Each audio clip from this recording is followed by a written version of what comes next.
Hi friends, ഇന്ന് നമുക്ക് ടേസ്റ്റിയായ കക്കയിറച്ചി ഉലർത്തിയത് എങ്ങനെയെന്ന് നോക്കാം. ഞാനിവിടെ എടുത്തിരിക്കുന്നത് 1 കിലോ കക്കയിറച്ചിയാണ്. അതുണ്ടാക്കുന്നത് എങ്ങനെയെന്ന് നോക്കാം. അതിനുവേണ്ടി ഞാനൊരു ചീനിച്ചട്ടി എടുത്തു വെച്ചിട്ടുണ്ട്. നമുക്കിതിലേക്ക് ആവശ്യത്തിന് എണ്ണ ഒഴിച്ചു കൊടുക്കാം. ഈ എണ്ണ ഒന്ന് ചൂടായി വരുമ്പോൾ നമുക്ക് ഇതിലേക്ക് കടുകിട്ട് കൊടുക്കാം. ആവശ്യത്തിനുള്ള കടുകിട്ട് കൊടുക്കാം. അതിനുശേഷം ഈ കടുകൊന്ന് പൊട്ടി വരുമ്പോൾ ഇതിലേക്ക് നമുക്ക് ഒരു 1/2 ടീസ്പൂൺ പെരിഞ്ജീരകം ചേർത്ത് കൊടുക്കാം. പെരിഞ്ജീരകവും ഒന്ന് പൊട്ടി വരുമ്പോൾ ഇതിലേക്ക് നമുക്ക് ചെറിയ ഉള്ളി ചേർത്ത് കൊടുക്കാം. ഞാനിവിടെ എടുത്തിരിക്കുന്നത് ചെറിയ ഉള്ളിയാണ്. ചെറിയ ഉള്ളി വട്ടത്തിൽ അരിഞ്ഞെടുത്തേക്കുന്നതാണ്. നമുക്കിതിന് പകരം വേണമെങ്കിൽ സവോള ചേർക്കാം. ചെറിയ ഉള്ളി ചേർത്തുണ്ടാക്കുന്നതാണ് കൂടുതൽ ടേസ്റ്റ്. നമുക്ക് ഈ ഉള്ളിയൊക്കെ നന്നായിട്ടൊന്ന് വഴന്ന് വരണം. അതുവരെ നമുക്കിതൊന്ന് വഴറ്റിയെടുക്കാം. ഒരുപാട് ബ്രൗൺ കളർ ആകുന്നിടം വരെ വഴറ്റേണ്ട ആവശ്യമില്ല. ഇതൊന്ന് നന്നായിട്ട് വഴന്ന് വന്നാൽ മതി. ഇതിലേക്ക് നമുക്ക് ഇഞ്ചിയും വെളുത്തുള്ളിയും പച്ചമുളകും കറിവേപ്പിലയും കൂടെ ചേർത്ത് കൊടുക്കാം. പച്ചമുളകൊക്കെ ചേർക്കുന്നത് നിങ്ങളുടെ എരിവിനനുസരിച്ച് കൂടുതൽ ചേർക്കാം. ഞാനിവിടെ ഒരു 3 പച്ചമുളകാണ് അരിഞ്ഞെടുത്തേക്കുന്നത്. 5-6 വെളുത്തുള്ളി എടുത്തിട്ടുണ്ട്. ഒരു വലിയ കഷ്ണം ഇഞ്ചിയും എടുത്തിട്ടുണ്ട്. കുറച്ച് കറിവേപ്പിലയും. ഇത്രയുമാണ് ഞാൻ ചേർത്തേക്കുന്നത്. ഇതെല്ലാം നന്നായിട്ടൊന്ന് വഴന്ന് കഴിയുമ്പോൾ ഇതിലേക്ക് നമുക്ക് തേങ്ങാക്കൊത്ത് ചേർത്ത് കൊടുക്കാം. തേങ്ങാക്കൊത്ത് ഓപ്ഷനിലാണ്. ഇഷ്ടമുണ്ടെങ്കിൽ മാത്രം തേങ്ങാക്കൊത്ത് ചേർത്ത് കൊടുത്താൽ മതി. തേങ്ങാക്കൊത്ത് ചേർത്ത് കൊടുക്കുമ്പോൾ അതിനൊരു പ്രത്യേക ടേസ്റ്റാണ്. അതുകൊണ്ടാണ് ഞാൻ ഇതിലേക്ക് തേങ്ങാക്കൊത്ത് കൂടെ ചേർത്തേക്കുന്നത്. ഇതും കൂടെ ചേർത്ത് നന്നായിട്ടൊന്ന് വഴറ്റിയെടുക്കണം. ഇതെല്ലാം നന്നായിട്ട് വഴന്ന് കഴിയുമ്പോൾ ഇതിലേക്ക് നമുക്ക് മുളക് പൊടി ചേർത്ത് കൊടുക്കാം.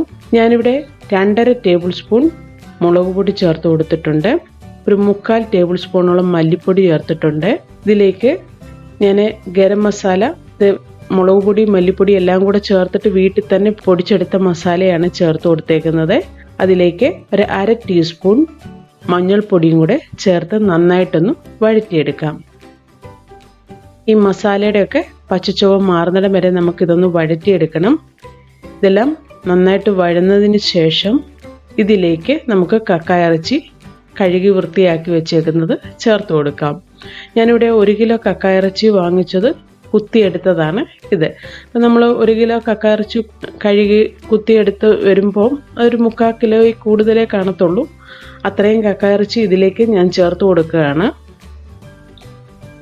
ഈ കക്കയിറച്ചി എല്ലാം കൂടെ ചേർത്തതിന് ശേഷം വീണ്ടും നന്നായിട്ടൊന്നുകൂടെ മിക്സ് ചെയ്ത് കൊടുക്കാം. ഈ മസാലയൊക്കെ കക്കയിറച്ചിയിൽ നന്നായിട്ട് മിക്സായി വരണം.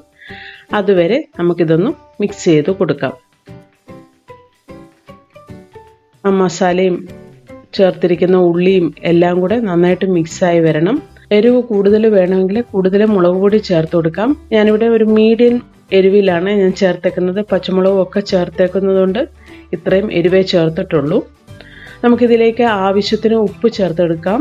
ഉപ്പ് ചേർക്കുമ്പോൾ കുറച്ച് ഉപ്പ് നമുക്ക് ആദ്യമേ ചേർത്ത് കൊടുക്കാം. നമ്മൾ കക്കയിറച്ചി കഴുകുമ്പോൾ ഉപ്പിട്ട് കഴുകിയതായതുകൊണ്ട് ചിലപ്പോൾ ചില സമയത്ത് കക്കയിറച്ചിയിൽ ഉപ്പ് കൂടുതലായിട്ട് നിൽക്കും. അതുകൊണ്ട് ഉപ്പ് ആവശ്യത്തിന് കുറച്ച് ചേർത്തതിന് ശേഷം നമുക്ക് നന്നായിട്ട് വെന്തതിന് ശേഷം നോക്കിയിട്ട് വേണമെങ്കിൽ ഉപ്പ് ചേർത്ത് കൊടുക്കാം. ഇതെല്ലാം കൂടെ ചേർത്ത് നന്നായിട്ടൊന്ന് മിക്സ് ചെയ്തതിന് ശേഷം നമുക്കിതൊന്ന് അടച്ചു വെച്ച് വേവിച്ചെടുക്കാം. വെള്ളമൊന്നും ചേർത്ത് കൊടുക്കണ്ട. കക്കയിറച്ചിയിൽ നിന്ന് ഉള്ള വെള്ളമൊക്കെ ഇറങ്ങി വന്നോളും. നമ്മുടെ കക്കയിറച്ചിയൊക്കെ നന്നായിട്ട് വെന്ത് വന്നിട്ടുണ്ട്. വീണ്ടും നന്നായിട്ടൊന്ന് ഇടയ്ക്കിടയ്ക്ക് ഇതുപോലെ മിക്സ് ചെയ്ത് കൊടുക്കണം. നമ്മുടെ കക്കയിറച്ചി ഉലർത്തി വന്നിട്ടുണ്ട്.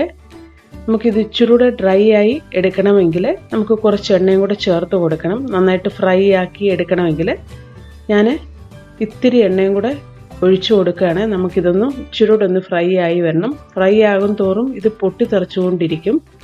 നമുക്ക് മീഡിയം ഫ്ലെയിമിലോ ലോ ഫ്ലെയിമിലോ ആക്കി ഇത് നന്നായിട്ട് ഫ്രൈ ചെയ്യണമെങ്കിൽ അതുപോലെ നമുക്ക് ചേർത്ത് കൊടുക്കാം. ഞാനിത് ഇത്തിരി കൂടെ ഒന്ന് ഡ്രൈ ആക്കുന്നതേ ഉള്ളൂ.